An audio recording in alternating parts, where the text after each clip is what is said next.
नमस्कार. टिळक हायस्कूल कनिष्ठ महाविद्यालय कराड, इयत्ता 11वी मराठी विषय. मी प्राध्यापक संदीप जोशी, मराठी विभागाच्या यूट्यूब चॅनेलवर आपल्या सर्वांचे मनपूर्वक स्वागत करतो. विद्यार्थी मित्रमैत्रिणींनो, गेले काही दिवस आपण इयत्ता 11वीच्या व्याकरणातील काही घटक अभ्यासत आहोत. आज असाच एक छानसा भाग आपण अभ्यासणार आहोत, तो आहे काळ.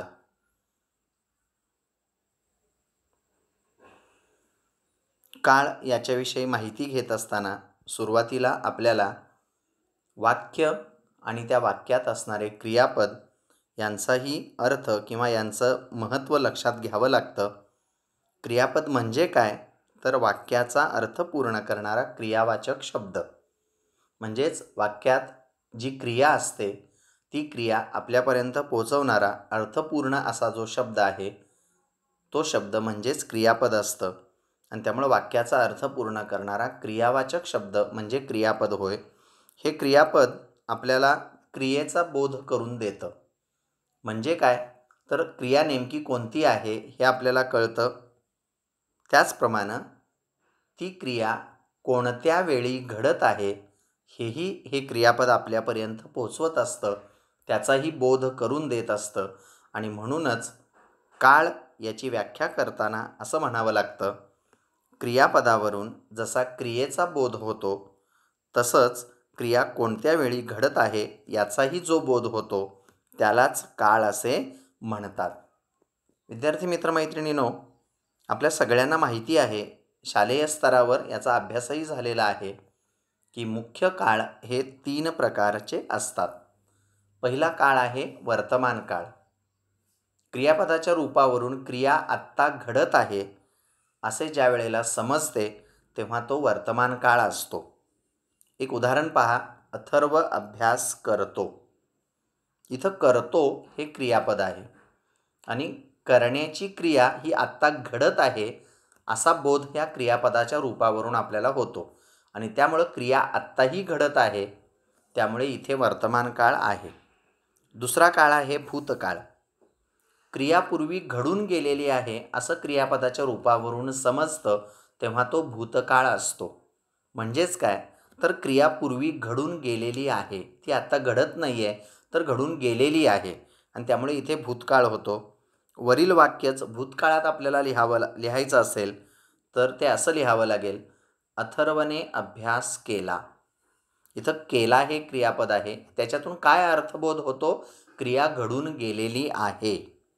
आणि तिसरा प्रकार आहे भविष्यकाळ. क्रिया पुढे घडेल असे इथं कळते. म्हणजेच काय, तर भविष्यकाळात क्रियापदाच्या रूपावरून क्रिया पुढे घडेल असे जेव्हा समजते तेव्हा तो भविष्यकाळ असतो. वरीलच वाक्य आपण भविष्यकाळात करायचं ठरवलं तर ते असं होईल, अथर्व अभ्यास करील किंवा करेल. आता क्रियापद आहे करील, याच्यावरून काय समजतं, तो आता अभ्यास करतोय का नाही, तर तो पुढं अभ्यास करेल. म्हणजे तो भविष्यातली ही क्रिया आहे आणि त्यामुळं क्रिया पुढं घडणार असं लक्षात येतं आणि म्हणूनच हा भविष्यकाळ आहे. हे वाक्यातील काळाचे 3 मुख्य प्रकार झाले. प्रत्येक काळाचे म्हणजे वर्तमान काळाचे, भूतकाळाचे आणि भविष्यकाळाचे प्रत्येकी 4 उपप्रकार पडतात. ते पुढील प्रमाणे आहेत. एक आहे सामान्य किंवा साधा काळ, म्हणजे सामान्य किंवा साधा वर्तमान काळ, सामान्य किंवा साधा भूतकाळ, सामान्य किंवा साधा भविष्यकाळ.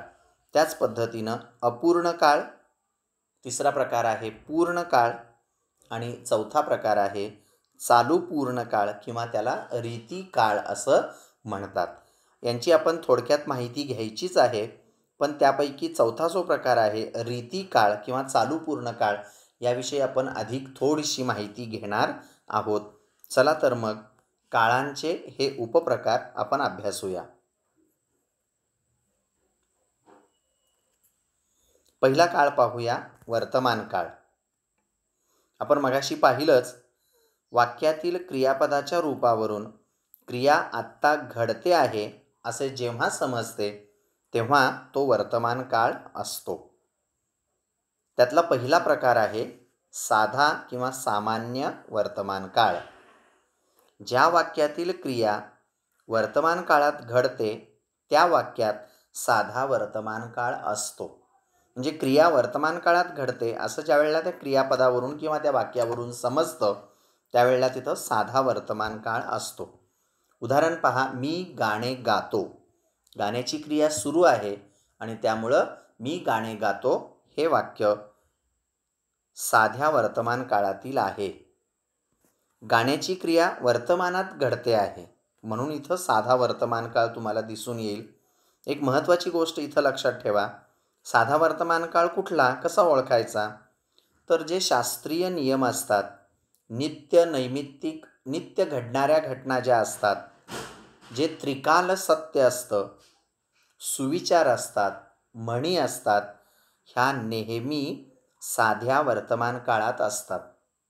काही उदाहरणांवरून आपण हे लक्षात घेऊया. एक उदाहरण पहा पहिलं, सूर्य पश्चिमेला मावळतो, सूर्य पूर्वेला उगवतो. ह्या कशा आहेत? नित्य घटना आहेत आणि त्यामुळे त्या वर्तमान काळात, साध्या वर्तमान काळात असतात. मांजर दूध पिते. पुढचं उदाहरण आहे, बुधवारनंतर गुरुवार येतो. त्रिकाल सत्य आहे, नित्य घटना आहे. म्हण आहे मराठीमधील, नाचता येईना अंगण वाकडे. साधा वर्तमान काळ इथं दिसेल. पाणी 100 अंशाला उकळते. शास्त्रीय नियम झाला आणि त्यामुळं हा साधा वर्तमान काळ आहे. म्हणजेच क्रिया ज्या वेळेला वर्तमान काळात घडते त्यावेळेला तिथे साधा वर्तमान काळ असतो. दुसरा प्रकार आपण पाहूया वर्तमान काळाचा, अपूर्ण वर्तमान काळ. ज्या वाक्यात वर्तमान काळातील क्रिया पूर्ण झालेली नसते किंवा क्रिया घडत असते त्या वाक्याला अपूर्ण वर्तमान काळ म्हणतात. तुमच्या लक्षात येतं का बघा? वर्तमान काळ आहे म्हणजे क्रिया चालू असते, पण अपूर्ण आहे म्हणजे ती पूर्ण झालेली नाही, क्रिया आत्ताही घडत आहे, अशी वाक्यरचना असेल तर तो अपूर्ण काळ असतो. उदाहरणार्थ, मी गाणे गात आहे. मी गाणे गातो हा साधा वर्तमान काळ झाला, पण त्याचंच मी गाणे गात आहे, आता क्रिया सुरू आहे, गाण्याची क्रिया सुरू आहे म्हणून हा अपूर्ण वर्तमान काळ होतो. इथं गाण्याची क्रिया सुरू आहे, ती पूर्ण झालेली आहे का? नाही, आणि त्यामुळेच इथं अपूर्ण वर्तमान काळ असतो. म्हणजे अपूर्ण वर्तमान काळात क्रिया सुरू असते हे लक्षात ठेवा. अजून काही उदाहरणं पहा. तो मुलगा खेळत आहे. खेळण्याची क्रिया आत्ता सुरू आहे. वर्तमान काळ असला तरी क्रिया मात्र सुरू आहे, क्रिया पूर्ण झालेली नाही म्हणून तो अपूर्ण वर्तमान काळ आहे. तसंच आणखी उदाहरणं, पाऊस पडत आहे, आई स्वयंपाक करीत आहे, मुले जेवत आहेत, अर्चना रांगोळी काढत आहे. या सर्व वाक्यांमध्ये आपल्याला अपूर्ण वर्तमान काळ दिसेल. पुढचा काळाचा प्रकार आहे पूर्ण वर्तमान काळ. वर्तमान काळातील क्रिया नुकतीच पूर्ण झाली आहे अशा वाक्यात पूर्ण वर्तमान काळ असतो. आता थोडंसं गोंधळात पडण्यासारखं होईल की क्रिया पूर्ण झाली म्हणजे मग भूतकाळ का? नाही, नुकतीच पूर्ण झालेली आहे असं ज्या वेळेला लक्षात येतं क्रियापदाच्या रूपावरून तेव्हा तो पूर्ण वर्तमान काळ असतो. उदाहरणार्थ, मी गाणे गायले आहे.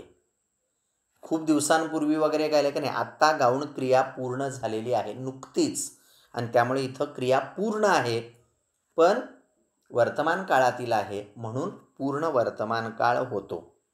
या वाक्यात गाण्याची क्रिया नुकतीच पूर्ण झाली आहे म्हणजे क्रिया नुकतीच घडून गेलेली आहे म्हणून इथं पूर्ण वर्तमान काळ होतो, हे लक्षात ठेवा.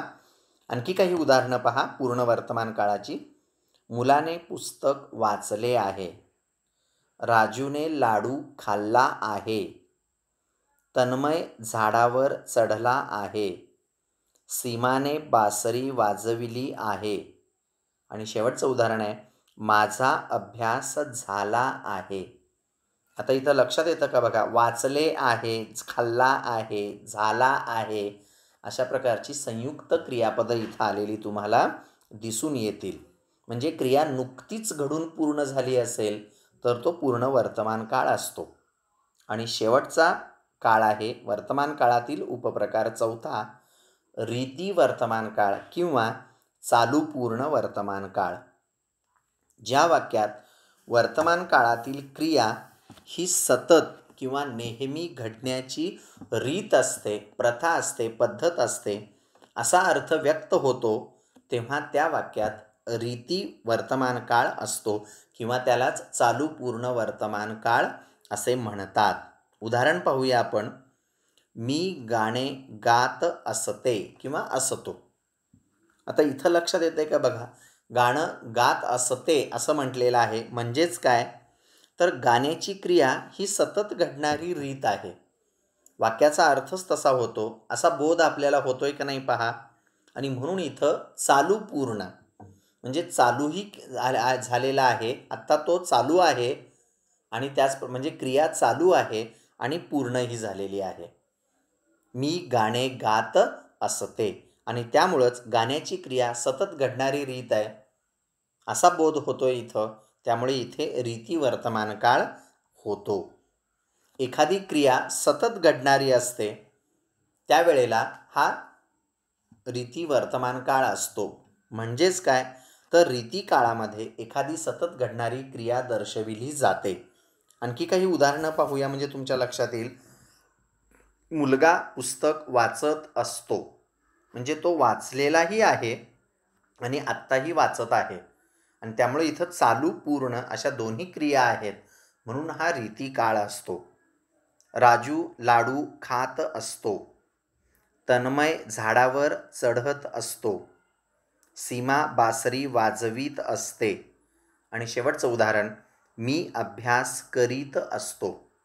इथं वाचत असतो, खात असतो, चढत असतो अशा पद्धतीनं क्रियापदं आलेली तुम्हाला दिसून येतील. पूर्ण काळामध्ये वेगळं चित्र आपल्याला दिसतं, क्रियापदाचं रूप वेगळं असतं. रीती काळामध्ये मात्र क्रियापदाचं रूप वेगळं आहे आणि त्यामुळं ज्या वेळेला क्रिया सतत घडत असते, चालू आहे आणि काही पूर्णही झालेली आहे, त्यावेळेला तो रीती वर्तमान काळ होतो, हे लक्षात ठेवा.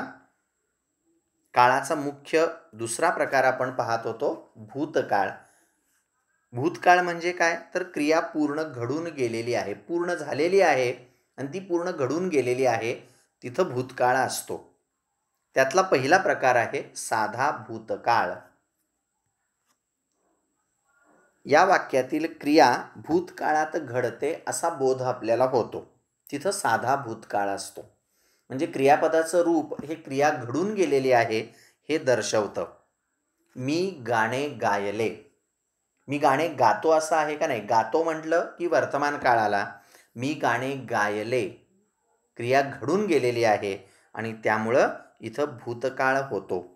गाण्याची क्रिया भूतकाळात घडलेली आहे हे समजतं आपल्याला, म्हणून हा साधा भूतकाळ आहे. अजून काही उदाहरणं पहा. आसावरीने गृहपाठ केला. तो शाळेत गेला. काल मी ही मालिका बघितली. मी सहलीला गेलो. सुरेश परवा चांगला खेळला. क्रियापदाची रूपं पाहिली, केला, गेला, बघितली, गेलो, खेळलो, तर आपल्या एक लक्षात येईल की इथं क्रिया घडून गेलेली आहे हे लक्षात येतं आणि घडून गेलेली क्रिया म्हणजेच भूतकाळ, म्हणून हा साधा भूतकाळ आहे. यानंतरचा भूतकाळाचा दुसरा उपप्रकार आहे अपूर्ण भूतकाळ. इथं काय असतं, ज्या वाक्यात भूतकाळातील क्रिया अपूर्ण असते किंवा क्रिया घडत असते तिथे अपूर्ण भूतकाळ होतो. म्हणजे क्रिया भूतकाळात घडून गेलेली असली तरी ती भूतकाळात अपूर्ण असते असा बोध आपल्याला या वाक्यातून होत असतो. उदाहरण पहा. मी गाणे गात होतो. याचाच अर्थ क्रिया अपूर्ण आहे, क्रिया घडत आहे आणि त्यामुळेच इथं अपूर्ण भूतकाळ होतो. क्रिया घडत असली तरी ती भूतकाळातील आहे, होतो असं क्रियापद आहे आणि त्यामुळं अपूर्ण भूतकाळ होतो इथं. या वाक्यामध्ये गाण्याची क्रिया घडत होती, अपूर्ण होती असा बोध आपल्याला नक्की होतोय, त्यामुळं हा अपूर्ण भूतकाळ आहे. याची उदाहरणं पहा अजून. तो मुलगा खेळत होता. पाऊस पडत होता. आई स्वयंपाक करत होती. बाबा जेवत होते. अर्चना रांगोळी काढत होती. या सगळ्या उदाहरणांवरून आपल्या एक गोष्ट लक्षात येईल की इथं क्रिया ही अपूर्ण आहे, पण ती भूतकाळातील आहे, म्हणून हा अपूर्ण भूतकाळ आहे. पुढचा भूतकाळातील उपप्रकार पाहूया. पूर्ण भूतकाळ. ज्या वाक्यातील क्रियापदाच्या रूपावरून भूतकाळात क्रिया घडून पूर्ण झाली आहे असा बोध होतो, त्या वाक्यात पूर्ण भूतकाळ असतो. म्हणजेच तुमच्या लक्षात आलं असेल विद्यार्थी मित्र मैत्रिणींनो, की भूतकाळातील क्रिया घडून पूर्ण झालेली आहे. मी गाणे गायले होते. याचाच अर्थ होते असं क्रियापद आहे, म्हणजे भूतकाळात क्रिया पूर्ण झालेली आहे, म्हणून या वाक्यात पूर्ण भूतकाळ दिसतो. म्हणजे जिथं गाण्याची जी क्रिया आहे ती भूतकाळात पूर्ण झालेली आहे. भूतकाळात क्रिया घडून गेलेली होती हे दाखविण्यासाठी हा काळ म्हणजे पूर्ण भूतकाळ वापरला जातो. उदाहरणं पहा. मुलाने पुस्तक वाचले होते. राजूने लाडू खाल्ला होता. तन्मय झाडावर चढला होता. सीमाने बासरी वाजविली होती. माझा अभ्यास झाला होता. वाचले होते, खाल्ला होता, चढला होता, झाला होता, वाजविली होती अशी संयुक्त क्रियापदं पूर्ण भूतकाळामध्ये सुद्धा इथं येतात. आणि होते, होता, होती अशी क्रियापदाची रूपं असल्यामुळं, सहाय्यकारी क्रियापदं ही असल्यामुळं इथं क्रिया पूर्ण भूतकाळात घडलेली आहे, म्हणून पूर्ण भूतकाळ असतो. पुढचा प्रकार आहे भूतकाळाचा, चौथा प्रकार रीती भूतकाळ. रीती वर्तमान काळ जसा आहे, म्हणजे वर्तमान काळात क्रिया घडत असते, त्याच पद्धतीनं भूतकाळात क्रिया घडत असते, त्यावेळेला तो चालू पूर्ण किंवा रीती भूतकाळ होतो. त्याची व्याख्या पहा. ज्या वाक्यात क्रिया भूतकाळात सतत घडत असावी असा बोध होतो, त्या वाक्यात रीती भूतकाळ असतो. उदाहरणार्थ, मी गाणे गात असे, म्हणजे भूतकाळात क्रिया सतत घडत होती आणि त्यामुळं गाण्याची क्रिया घडण्याची रीत किंवा प्रथा होती असा अर्थ इथं अभिप्रेत होतो क्रियापदाच्या रूपावरून. गात असे, आणि त्यामुळंच इथं रीती भूतकाळ होतो. भूतकाळात घटनेची झालेली पुनरावृत्ती या काळातून दाखविली जाते. तुमच्या लक्षात येतं का बघा. मी गाणे गात असे, म्हणजे एकदाच गाणं गायलंय का नाही, तर गाण्याची क्रिया सतत घडत होती आणि त्यामुळं भूतकाळात घडून गेलेल्या घटनेची पुनरावृत्ती या रीती भूतकाळातून दाखविली जाते. त्याची काही उदाहरणं पहा. मुलगा पुस्तक वाचत असे. राजू लाडू खात असे. तन्मय झाडावर चढत असे. सीमा बासरी वाजवीत असे. मी अभ्यास करीत असे. आता इथं वाचत, खात, चढत, वाजवीत, करीत अशी क्रियापदं आहेत आणि त्याला असे, असे, असे हे सहाय्यकारी क्रियापद लागलेलं आपल्याला दिसतं आणि त्यामुळं रीती भूतकाळाचं हे वैशिष्ट्य सांगता येईल. पुढचा तिसरा काळ आपण पाहूया, तो आहे भविष्यकाळ. क्रिया पुढे घडेल असा बोध क्रियापदावरून होतो, तिथे भविष्यकाळ असतो. क्रिया घडत असेल तर वर्तमान काळ, क्रिया घडून गेली असेल तर भूतकाळ आणि क्रिया घडणार असेल तर भविष्यकाळ. आणि त्याप्रमाणे क्रियापदाच्या रूपावरून क्रिया पुढं घडणार आहे असा बोध होतो, तर तो भविष्यकाळ असतो. भविष्यकाळाचा पहिला उपप्रकार आहे साधा भविष्यकाळ. ज्या वाक्यातील क्रिया भविष्यकाळात घडणार असते त्या वाक्यात साधा भविष्यकाळ असतो. उदाहरण, मी गाणे गाईन. इथं गाण्याची क्रिया जर आपण विचारात घेतली तर हे जे गाईन क्रियापद आहे ते काय दर्शवतं, तर गाण्याची क्रिया भविष्यात घडणार आहे, म्हणून हा साधा भविष्यकाळ आहे. अजून काही उदाहरणं पहा इथं साध्या भविष्यकाळाची. आसावरी गृहपाठ करेल. तो शाळेत जाईल. उद्या मी ही मालिका बघेन. मी सहलीला जाईन. सुरेश चांगला खेळेल. या सगळ्या वाक्यातील क्रियापदाच्या रूपावरून आपल्याला हेच कळतं की या वाक्यात असणारी क्रिया ही भविष्यकाळात घडणार आहे, म्हणून हा साधा भविष्यकाळ ठरतो.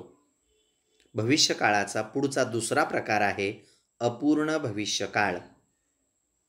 ज्या वाक्यात क्रियापदाच्या रूपावरून भविष्यकाळात घडणाऱ्या अपूर्ण क्रियेचा बोध होतो तेथे अपूर्ण भविष्यकाळ असतो. म्हणजे भविष्यकाळात क्रिया घडणार असली तरी ती अपूर्ण राहण्याची शक्यता आहे आणि त्यामुळं क्रिया अपूर्ण आहे, म्हणून तो अपूर्ण भविष्यकाळ ठरतो. उदाहरणार्थ, मी गाणे गात असेन. भविष्यकाळात क्रिया पूर्ण झालेली नसेल, ती अपूर्ण असेल, म्हणून इथं अपूर्ण भविष्यकाळ होतो. इथं गाण्याची क्रिया जी आहे ती भविष्यकाळात घडणार असून ती अपूर्ण असणार आहे असा बोध होतो. क्रियापद आहे असेन, म्हणून हा अपूर्ण भविष्यकाळ आहे. या वाक्यातून काय कळतं नेमकं आपल्याला? तर भविष्यकाळात सुद्धा क्रिया सुरू असेल हा अर्थ निघतो. आणखी काही उदाहरणं पहा, म्हणजे आपल्याला लक्षात येईल क्रिया अपूर्ण असते म्हणजे काय असतं. तो मुलगा खेळत असेल. भविष्यकाळात क्रिया जरी घडणार असली तरी ती अपूर्ण आहे, म्हणून अपूर्ण भविष्यकाळ. पाऊस पडत असेल. आई स्वयंपाक करीत असेल. बाबा जेवत असतील. अर्चना रांगोळी काढत असेल. असेल, असतील या पद्धतीची क्रियापदाची रूपं आपल्याला अपूर्ण भविष्यकाळात पाहायला मिळतात. तिसरा उपप्रकार आहे भविष्यकाळाचा पूर्ण भविष्यकाळ. ज्या वाक्यातील क्रिया भविष्यकाळात पूर्ण होणार आहे असे दर्शविले जाते त्या वाक्यात पूर्ण भविष्यकाळ असतो. उदाहरणावरून आपण पाहूया, मी गाणे गायले असेन. असेल याचाच अर्थ काय? तर भविष्यकाळातली क्रिया ही पूर्ण होणार आहे असा अर्थबोध होतो. म्हणजे इथं क्रिया जी आहे, गाण्याची क्रिया जी आहे ती पूर्ण होणार आहे. गायले असेल असा अर्थ आपल्याला पूर्ण लक्षात येतो. म्हणजे भविष्यकाळात सुद्धा क्रिया पूर्ण होऊ शकते, पूर्ण होणार आहे असा अर्थबोध झाला तर तो पूर्ण भविष्यकाळ असतो. भविष्यात घटना घडली असेल अशा पद्धतीनं वाक्यरचना असते. मुलाने पुस्तक वाचले असेल. पुढचं उदाहरण बघा, राजूने लाडू खाल्ला असेल. तन्मय झाडावर चढला असेल. सीमा बासरी वाजवीत असेल. माझा अभ्यास झाला असेल. झाला असेल, वाजवीत असेल, चढला असेल, खाल्ला असेल यावरून क्रिया भविष्यकाळात पूर्ण झाली आहे असा अर्थबोध होतो. त्यामुळे इथे पूर्ण भविष्यकाळ आहे. आणि शेवटचा प्रकार आहे भविष्यकाळाचा चौथा प्रकार रीती भविष्यकाळ. ज्या वाक्यातील क्रियापदावरून भविष्यकाळात सुद्धा क्रिया सुरू राहील अशी रीत सांगितली जाते तेव्हा तेथे रीती भविष्यकाळ होतो किंवा चालू पूर्ण भविष्यकाळ होतो. मी गाणे गात जाईन. गाण्याची क्रिया सुरूही असेल आणि त्यामुळे ही रीत सांगितलेली आहे. त्यामुळे इथे आपल्याला या वाक्यामध्ये रीती भविष्यकाळ दिसतो. म्हणजे गाण्याची क्रिया भविष्यकाळात घडत राहणार आहे असा अर्थ आपल्याला इथे कळतो. हे रीती भविष्यकाळाचं वैशिष्ट्य आहे. उदाहरण अजून देता येतील. मुलगा पुस्तक वाचत जाईल. राजू लाडू खात जाईल. तन्मय झाडावर चढत जाईल. सीमा बासरी वाजवीत जाईल.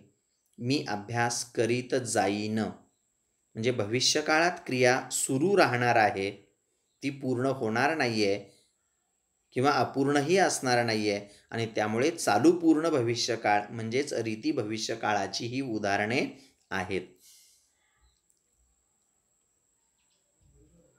विद्यार्थी मित्र मैत्रिणींनो, आपण एकूण 3 काळ पाहिले. वर्तमान काळ, भूतकाळ, भविष्यकाळ आणि प्रत्येक काळाचे 4 उपप्रकार: साधा काळ, अपूर्ण काळ, पूर्ण काळ आणि रीती किंवा चालू पूर्ण काळ. इथं तुमच्यासमोर एकच तक्ता दिसेल, एकच वाक्य तीनही काळातील चारही उपप्रकारांमध्ये कशा पद्धतीनं बदलून येतं हे इथं तुमच्या लक्षात येईल. मी त्याच्या थोडक्यात अगदी एक वाक्यात माहिती पण दिलेली आहे. साधा वर्तमान काळ क्रिया वर्तमान काळात घडते, साधा भूतकाळ क्रिया भूतकाळात घडते, साधा भविष्यकाळ क्रिया भविष्यात घडणार असते. त्याची उदाहरणंही दिलेली आहेत. मी अभ्यास करतो, मी अभ्यास केला, मी अभ्यास करेन. अपूर्ण वर्तमान काळामध्ये क्रिया पूर्ण झालेली नसते तर घडत असते. अपूर्ण भूतकाळात क्रिया अपूर्ण होती, क्रिया घडत होती. आणि अपूर्ण भविष्यकाळात क्रिया अपूर्ण असणार आहे, क्रिया घडत असणार आहे.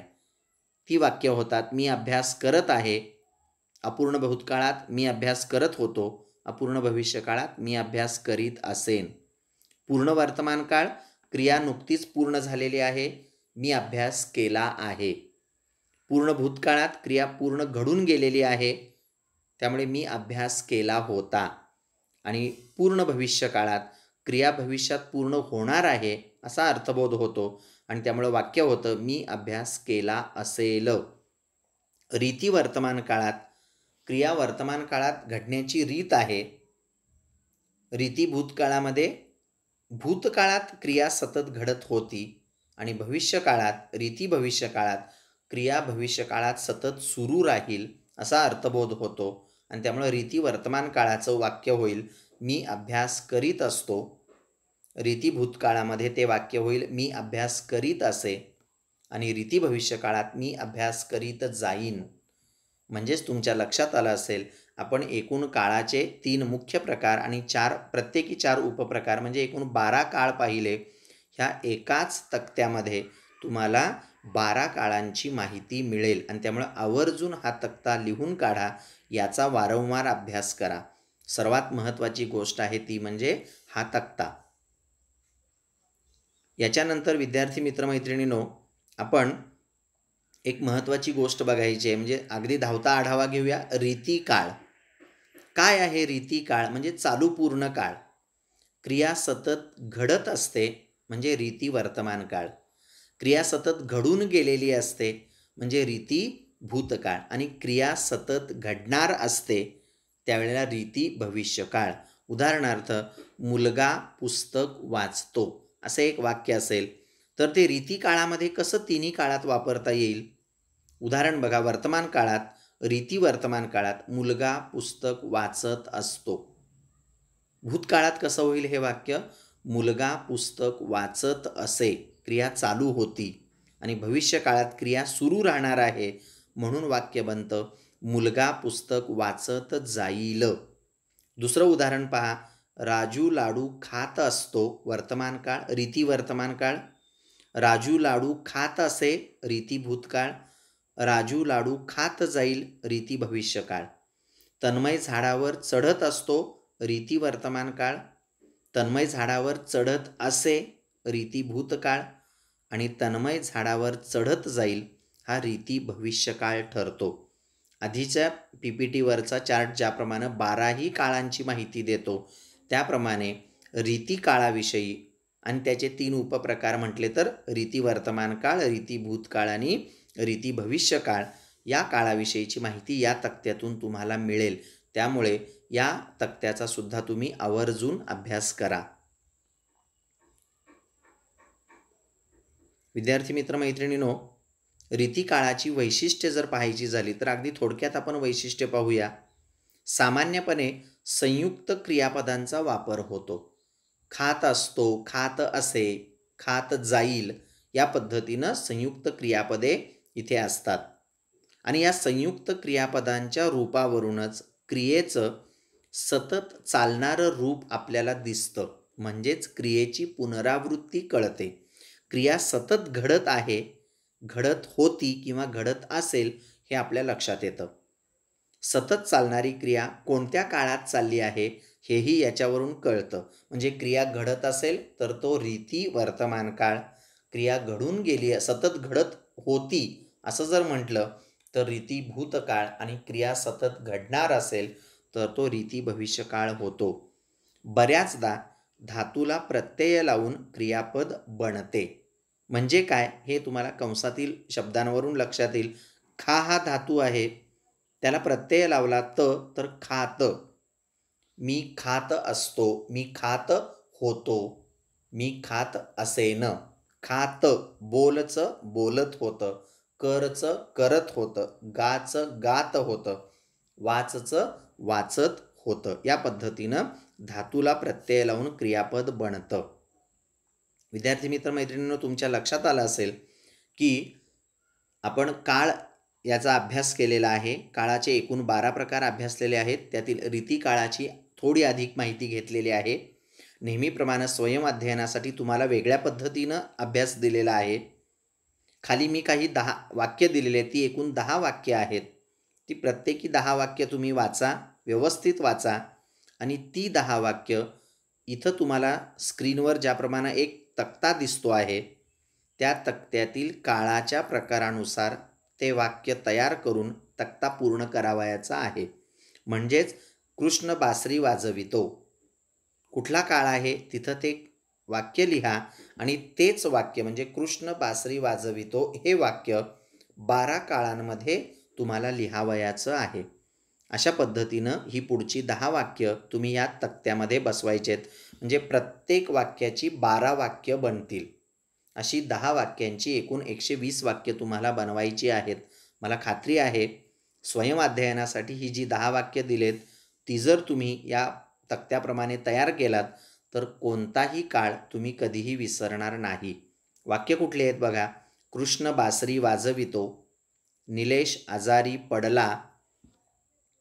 तिसरं वाक्य आहे विशाल भिंत रंगवितो, स्नेहल खूप बोलते, ऐश्वर्या फळे खाते, अनिरुद्ध तबला वाजवितो, मिलिंद परीक्षा देतो, ताई बाजारात जाते, उदय पोहे बनवितो, नीला वाचन करते.